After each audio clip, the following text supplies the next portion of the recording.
Samajwadi party के बहुत स्पष्ट मत है कि ये बिल, ये संविधान संशोधन देश की डेमोक्रेसी के लिए खतरा है। चुनाव आयोग को असीमित ताकत, अभी तो सीमित ताकतें हैं, तब तानाशाह हो चुका है चुनाव आयोग। यद्यपि हम विपक्ष के लोग इस कानून को पास नहीं होने देंगे पार्लियामेंट में। मुझे खुशी है कि लखनऊ के बहुत सारे विद्वानों ने, उत्तर प्रदेश के विद्वानों ने बहुत सार्थक और बहुत सुलझे और जो देश के आम लोगों से बहुत सारे जुड़े हुए सवालों को समिति समक्ष उठाया है और बहुत सार्थक चर्चा रही 3 दिन की। सर, आप समाजवादी पार्टी कैसे देख रही है वन नेशन वन इलेक्शन में? क्या इसका समाजवादी पार्टी के बहुत स्पष्ट मत है कि ये बिल, ये संविधान संशोधन देश की डेमोक्रेसी के लिए खतरा है, देश के संघवाद के लिए खतरा है, राज्यों की स्वायत्तता के लिए खतरा है। चुनाव आयोग को असीमित ताकत, अभी तो सीमित ताकतें हैं, तब तानाशाह हो चुका है चुनाव आयोग। इस बिल के माध्यम से चुनाव आयोग को असीमित ताकतें देने का प्रयास है। यद्यपि हम विपक्ष के लोग इस कानून को पास नहीं होने देंगे पार्लियामेंट में, लेकिन बिल का जो ड्राफ्ट आया है वो चुनाव आयोग को असीमित ताकत दे रहा है, असीमित पावर दे रहा है, जिसके कारण अभी तो जो तानाशाही है सो है ही, आने वाले समय में और बड़ी तानाशाही चुनाव आयोग की बढ़ेगी। इसलिए हम लोग इस बिल का शुरू से विरोध कर रहे हैं, इंट्रोडक्शन से लेके अब तक, और जब दोबारा भी लोकसभा में जाएगा, राज्यसभा में जाएगा, संसद में जाएगा, हम लोग विरोध करेंगे। सर, सरकार का कहना है कि इससे समय बचेगा और देश का विकास भी होगा। सरकार से मैं कहूंगा, देश का विकास चुनाव बचाने से नहीं होगा। देश का विकास होगा 16.5 लाख करोड़ जो आपने उद्योगपतियों के माफ किए उसको वसूलने से। देश का विकास होगा कि चुनिंदा उद्योगपतियों को जो आप पूरे देश की संपदा लुटा रहे हो उसके बचाने से देश का विकास होगा। देश का विकास चुनाव के नहीं होगा। और बीजेपी के लोग दिखाते कुछ हैं, करते कुछ हैं, नियत कुछ होती है। ये चुनाव का आडंबर फैला के पूरे देश को इस चर्चा में उलझाकर देश की सारी संपदा को चुनिंदा लोगों को बेचने का काम सरकार कर रही है।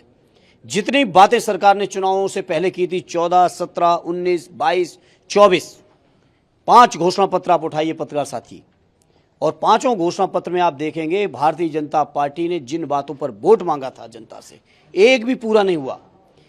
हर साल 2 करोड़ रोजगार देने वाले नौजवान, जो नौजवानों को रोजगार देने का भाषण देने वाले लोग पेपर लीक करा रहे हैं। 6.5 लाख करोड़ से ज़्यादा हमारे नौजवान भटक रहे हैं पेपर लीक से प्रभावित होकर। नीट का कितने बार पेपर लीक हुआ है? उत्तर प्रदेश की अगर बात करोगे कितने बार पेपर लीक हुआ है? क्या ये बातें करेंगे?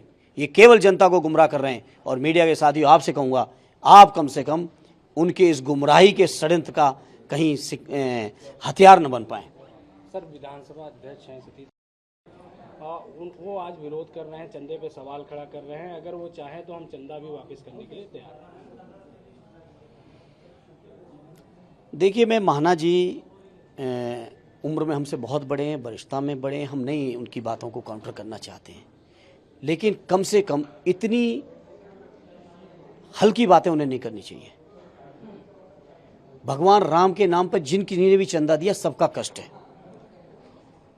और ये बीजेपी के लोग या महाना साहब या और भी जो लोग बयान इस तरह के दे रहे हैं, वो इस बात को भूल जाएं कि भगवान राम पर, सनातन धर्म पर केवल उनका पट्टा है। उनके जीवन से, उनके जीवन जी आने से पहले, इस दुनिया में आने से पहले, भारतीय जनता पार्टी बनने से पहले सनातन की महान परंपराएं रही हैं। और लोग उस परंपराओं पर, लोग उस भाव में, उस श्रद्धा में लोगों ने चंदा दिया है। और जिन्होंने भी चंदा दिया है, सबको इस बात का अधिकार है कि वो चंदे का हिसाब किताब लें। अब जब हिसाब नहीं दे पा रहे हैं तो हम लोगों को बीच में लाने की बात कर रहे हैं। ना लाए महाना जी, बहुत वरिष्ठ हैं, ना ऐसी बातें करें कि जनता की नज़रों में उनका सम्मान गिरे। एसआईटी जांच का भी आज आखिरी दिन है, मुख्यमंत्री की रिपोर्ट भी। अच्छा, उत्तर प्रदेश में आपसे पूछूंगा, आप लखनऊ कवर करते हो, कितनी एसआईटी अब तक बनी पिछले 10 सालों में? और कितनी एसआईटी की रिपोर्टें आई और कितनी उन रिपोर्टों पर कार्रवाई हुई? ये एसआईटी केवल लीपापोती है और इस एसआईटी की कोई वैल्यू नहीं है, केवल लीपापोती है। जो सच्चे संत हैं, जिनकी कुर्बानियां रही हैं, जिन्होंने समर्थन किया है, जो हमारे शंकराचार्य जी हैं, उनमें से तो किसी की बातें मानी नहीं जा रही। एसआईटी में कौन लोग हैं जिनके ऊपर खुद आरोप हैं, जो खुद फंसे हुए हैं? उनको एसआईटी में इसलिए भी दे दिया गया कि हमारी मनचाही रिपोर्ट दे देना आप।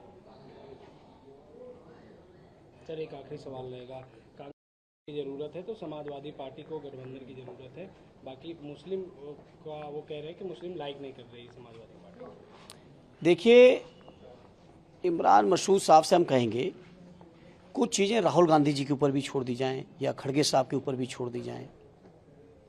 अब या तो कांग्रेस पार्टी ने उन्हें नॉमिनेट कर दिया है कि राहुल जी और खड़गे साहब के भी सारे फैसले वही ले रहे हैं, तो मुझे कुछ कहना नहीं है। और अगर खड़गे साहब जो राष्ट्रीय अध्यक्ष हैं कांग्रेस पार्टी के, राहुल जी जो लीडर अपोजिशन हैं, बड़े नेता हैं, सबसे बड़े नेता हैं कांग्रेस पार्टी के, कुछ फैसले उनको लेने दिया जाए।